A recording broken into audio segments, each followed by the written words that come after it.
I've completely lost track of how many times you guys have requested me to review these IEMs. So here we are, taking a look at the KZ Castor and the Castor Pro, the Desi IEMs of choice in the budget segment. Now for a price of under 2000 Indian rupees, these black versions of the KZ Castors, also known as the ones with improved bass, have been a personal favorite for a lot of people who have just entered the beautiful world of audiophilia. And I think there's actually multiple reasons for that. Because even if we ignore the fact that these shells are quite nicely made with metal faceplates that also provides you with tuning switches on each side to tailor your music experience, you simply cannot ignore the fact that even today, there's a lot of people out there who love the tuning of the KZ Castor. And mind you, this is not a neutral or a balanced sounding IEM where there's a lot of focus given to the technicalities and the soundstage. Absolutely not.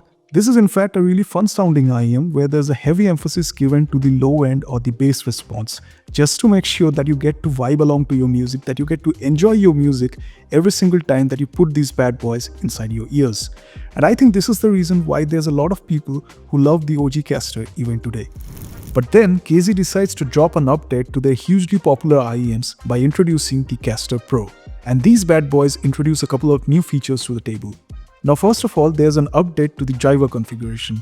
So now you're being offered with dual 10mm dynamic drivers in the Castor Pro instead of the 10+8mm combo of the OG Castor. And secondly, in order to fit that larger driver, the shells have also become slightly bigger now, and so have these nozzles in terms of their width. But the biggest and most important update, at least to me, is the fact that these guys now come with a slightly better sound signature. So what do I mean by that? Well, to start off, the bass response of these IEMs has been reduced. It's like fractionally, to make more way for the mid-range. And the treble has been reduced, or rather rolled off at some regions, to make it seem a bit more natural and to reduce that harshness in the top end. So without being too much technical, let me try to pull up the frequency responses of both the Castors. And you'll straight away notice that there's indeed a marginal reduction of the bass response. And you can trust me when I say that there's little to no difference in the perceived bass when you're actually listening to your music. You'll still have that thumpy bass along with the tremble, so there's absolutely nothing to worry about. But on the other hand, that slight bass reduction is actually a blessing in disguise, because the Castor Pros will now give a bit more focus on your mid-range, and that will in turn make the vocals sound much better than the OG Castor. And this was quite evident when I was listening to the rich vocals of Krishna Hazar in his single called Divine, specifically the acoustic version.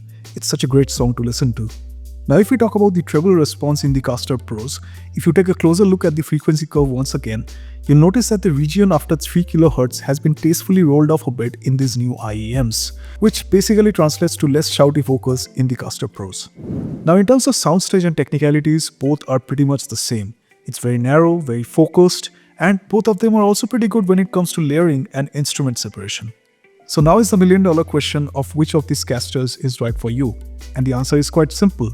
If you haven't yet owned any of the KZ Castors before, skip the OG and get the Castor Pro. It's quite worth it. But what if you're actually an owner of the OG Castors? Is it a wise choice to upgrade to the Castor Pro? I don't think so. It's better that you save your money and buy a better and improved IEM in the future.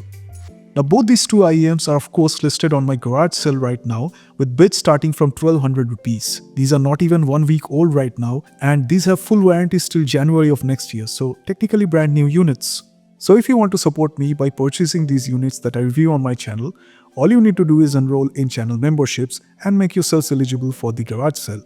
But either ways, I'll make sure to drop the purchase links for both these IEMs in the video description down below, so make sure to check them out. Alright, so that's gonna do it for me, and I'll see you guys in my next one.